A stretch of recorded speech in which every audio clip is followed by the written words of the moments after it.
It's self-evident. How could they possibly have a vaccine ready to go? The only way they could have a vaccine ready is if they made the virus in the first place, most likely released it through a vaccine. As I said, we have to find out were those victims in Mexico, Canada, wherever, the United States, who allegedly traveled to Mexico, did they get a flu vaccine before they left? I'm sure the answer is probably yes. And then they're telling people we have a vaccine for you to take. Just that alone should make these people start asking questions. Wait a minute, how could you have made a vaccine? And how could you have tested it to see if it was safe? As we discussed on the show last time I was on, these homeless people in Poland, many of them died after they were tested with this bird flu vaccine. So how do we know we're not just having another mass experiment right now with this vaccine? I agree. We need an article saying, how do we know this isn't another bad vaccine or by design, and then tie it into all the deaths and all the past things that have happened. Going back to Joe in California, anything else, sir? Yeah, one quick question, Alex. You're the one that posted it, and I haven't heard much about it, and I listen to you every day. What happened to that video clip that you posted with regards to Dr.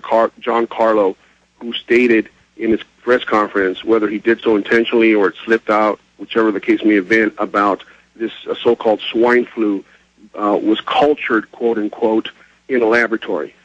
No, I mean, that was all over the news. It's just in the archives of the site.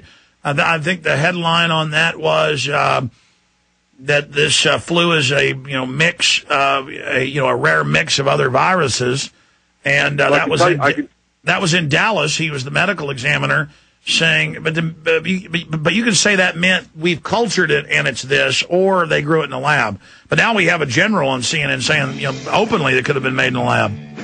The video clip was put up by you. I saved it, and when I tried to send it to somebody, it had been taken off. That's why I'm bringing it up. Maybe you can just keep posting it so that it doesn't get lost. We got 1.5 people running InfoWars, and it's probably some program problem or something, but we'll repost that video. In fact, email Kurt and ask him to repost that medical examiner clip. Final segment straight ahead. Stay with us at Jason Burman's tonight, 9 to midnight, Central Standard Time. The Info Warrior with the one, the only Burmy. Ed, you're on the air, Kelly. Hi, Alex. How are you? Good. My question is, I'm standing out on my deck right now, and since I woke up this morning, they have been viciously spraying chemtrails over Richmond. Some of them are flying very low, some are flying very high. My question is there any way possible that the swine flu could be dropped via that way? Generally, they spray it at below 2,000 feet when they want to hit you, but they can spray, and they've done government tests that are declassified, thousands of miles away to hit a certain area of the jet stream where it dumps. There's only key areas where the jet stream comes down to close to sea level. Dr. Carley? I totally agree. They could be delivering this in many ways, but the most dangerous way is through a needle. And so that's why people have to do everything they can to get their immune system working. And my most important message to the listeners is do not take the vaccine, no matter what they threaten you with. If enough of us just say no, what are they going to do? That's right. They stage a big crisis. They hype it. They try to get people to go along with what they're doing to set the precedent of their control. Get the word out to everybody what's really going on. And a great place is, again, this radio show, ladies and gentlemen. Thank you so much, Kelly. Roland in Nevada, you're on the air. Hi. That's kind of interesting. I totally forgot about the chemtrails, but yesterday I'm here in Nevada actually, and I was driving out.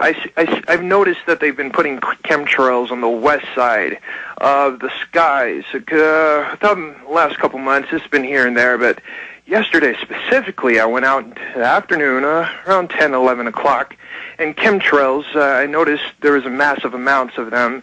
And just to make this quick, by 8 p.m., well, I'd say before sundown, so probably about 6 or 7, there was a massive, I looked up and I said, wow, I never saw a tower of a cloud that high here, and it's actually not a cloud that I'm looking at.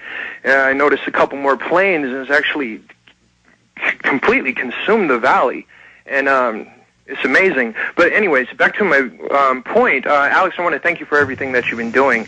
I've came across some things. I know a lot of Bible readers listen to your show as well. And I came across a video on YouTube. This guy was basically breaking down the scriptures of the Bible. Okay, tell us the video because the show's over.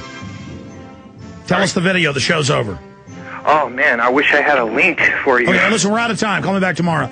I want to thank Dr. Carley for joining us. The website's drcarley.com, Dr. Rebecca Carley. We'll talk to you again soon as this develops. We're preparing for the worst and hoping for the best here. Thank you so much, Dr. Carley. Thank you, Alex. Thank you for listening to GCN. Visit GCNlive.com today. This is the shipping version of the Liberty unit. It's the basic unit that we work with. It consists of 14 cases and a pail of sprouting seeds and a sprouter. Extremely well balanced, and this is the one that we adjust for special dietary needs, like diabetics and people with gluten intolerances. Also, those who are concerned about not having any soy products or textured vegetable protein, this is the unit that we adjust for special needs. All of these one-year supplies are extremely well balanced. They have all the fruits and vegetables and dairy products, everything that you need for a normal diet, and it fits most people.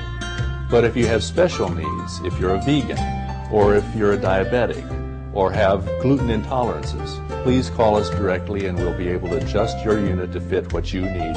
The 800 number is 800-810-4441, and that will get our administrative office and we'll help you as best we can.